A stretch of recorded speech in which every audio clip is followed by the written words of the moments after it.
Thank you, TMZ, for posting the story. Drake's funeral pages on GoFundMe were taken down. They were wiped off of the website.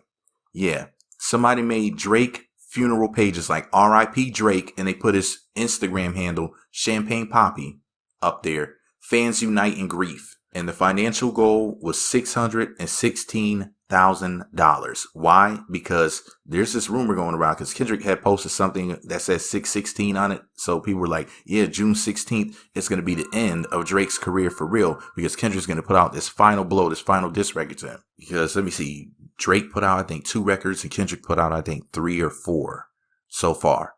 But they said that that's going to be the last one because they said that Kendrick, when he was up, I think 3, they were like, yeah, he has 3 more. So 6 total, I guess. So maybe he has 2 more records allegedly coming. Don't hold me to that. But make sure you click thumbs up while you're listening, subscribe, and choose all notifications. It's all free. So here's the deal. TMZ posted a story about the GoFundMe's being taken down.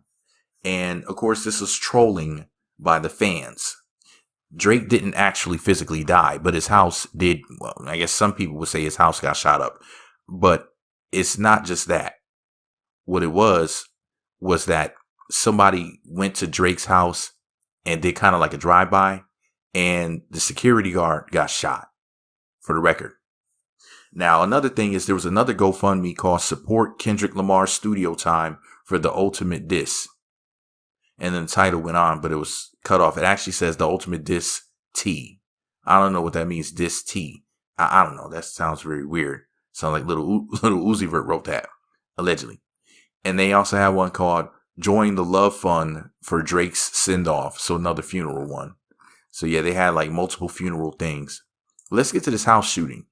Because if I'm not mistaken, that actually happened after the funerals for Drake popped up. TMZ broke the story. Yesterday, May 7th of 2024, Drake shooting at Toronto home. Security guard injured. And the gist of what they're saying is that security guard got hit standing at the front gate of Drake's house. He's supposedly in serious condition. There is no description, which is very smart, of the suspects or the vehicle. And there's no known motive either. So this is a smart move by law enforcement. Don't say too much because maybe the person will post something on social media confirming that they are the person, and it's less work for them because people are just idiotic nowadays. Now, for the record, the TMZ story, let me see. What's something I really need to tell you? Okay, first of all, Drake's OVO store. OVO is his label, and I guess he has a clothing store. I think it's, is it October's very own? Is that what OVO stands for? I'm pretty sure. If I'm right, say you're right in the comment section. If I'm wrong, say you're wrong. And please correct me because y'all know I'm ignorant. But the thing is this, though. Drake's store was vandalized. Somebody spray painted, "They Not Like Us" on the front window. Some of you may not get that reference. "They Not Like Us" was Kendrick Lamar's last diss record as a recording of this video. Okay? And that's the one that I think it became a #1 hit on Billboard or whatever, which is really, really crazy. It's like really insane. But yeah, Drake has $100 million mansion, this huge place in Toronto, Canada. This should be like basically like a fortress. Nobody should be able to do anything like that. He should have multiple armed security. You know, 2 guys on each side of the house, the front, both sides, and the back. You know what I mean? There should be 2 snipers, 24/7. He should have a security team of 20 people, holidays, weekends, all the time. You know what I mean? I mean, if you live in $100 million mansion, you know, step up your security game. Only 1 security guy?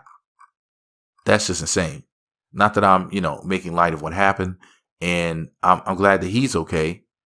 I'm glad that he's, as far as I know, still alive. Hopefully they were a bad aim. But here's the question. Who's responsible? Idiotic people on the internet are like, yeah, Kendrick did this. Kendrick has something to do with it, allegedly. No, not at all. But something did happen maybe like a week or so ago, from what I heard. I heard that The Weeknd, who's a fellow Canadian singer, musician, artist, who even performed at the Super Bowl, has some sort of issue with Drake. And what the internet is saying is that somebody in The Weeknd's camp, his crew or whatever, allegedly, I think, got shot like last week. So some people are speculating that it may allegedly be retaliation, but that is not confirmed. And we don't want to say anything negative about The Weeknd or the people around him if it's not true. So shout out to The Weeknd. So he's innocent until proven guilty. Same thing with Kendrick. And I know that Kendrick didn't have anything to do with this mess. Y'all stupid. Like, yeah, Kendrick gonna go from bodying him on wax to bodying him in the streets too. But here's the thing, you guys gotta understand something though. Matter of fact, look, now I'll word it like this. I would be more apt to believe that Drake either listen, I would be more apt to believe, let me reword this. I just realized something. Let me reword it. Allegedly. I am more apt to believe that somehow, some way, this was all an inside job or a distraction or whatever before. I'm talking about like somebody from Drake's house, his crew, somebody he knows. I would be far more apt to believe that than to believe that Kendrick had anything to do with it at all whatsoever. I would be more apt to believe that maybe there really are some alleged offenders in the crew, and this is their way of causing a distraction, like throwing up smoke screens. I'd be far more apt to believe that than I would believe that Kendrick had anything to do with it, allegedly. But we don't know who did what. So we have to sit back and we have to wait. And then we have to get the news from TMZ because they're always there with their snitching behinds. TMZ knows everything. Then they should be FMZ. Instead of 30 mile zone, it should be Feds mile zone. This is amazing how they're always there at the right time. Anyway, who do you think won the battle? Whose side are you on? Kendrick? Are you team Kendrick? Team Drake? Team, I don't know, maybe you team both. Maybe you like both of their music.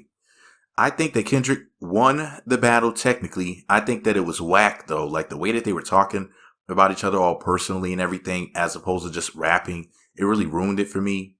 It was just really bad. The music that they rapped to, the lyrics, all of it. I didn't like any of it. I didn't even like the way they performed on the songs. I was like, what in the world is this?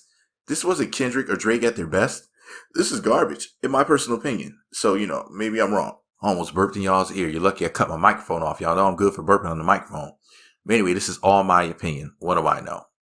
A, I'm going to post links to my other 2 channels and pin them to the top of the comment section. Subscribe and choose all notifications on all 3, including the one you're listening on. Some of you might say, well, why would we do that? Because I'm going to be posting videos on all 3 channels in May of 2024. You won't want to miss what I'm going to post. It's going to be some really big stuff. That's why I'm promoting it in every video. And that's why I'm posting it on my community tab that y'all need to subscribe to all 3 channels. You'll see why. Those other 2 channels are not even monetized. So you already know what's going down, right? So I could post whatever YouTube will allow on there. And I got some stuff that I cannot post on my main channel. I have some doozies. I promise you're going to be like, what? Make sure you click thumbs up, subscribe, and choose all notifications. Say secret password. If you don't know what to say, just say hi. I'm going to respond to everybody I can. And if you want to send me a donation, I'm not dry begging, but the super thanks button is next to the thumbs up button. You can send me as little as $2 or more, and I could go buy me a sandwich or something. So if you feel like donating, then thank you to those who will, and I'll be sure to mention your name in a future video. All right, y'all.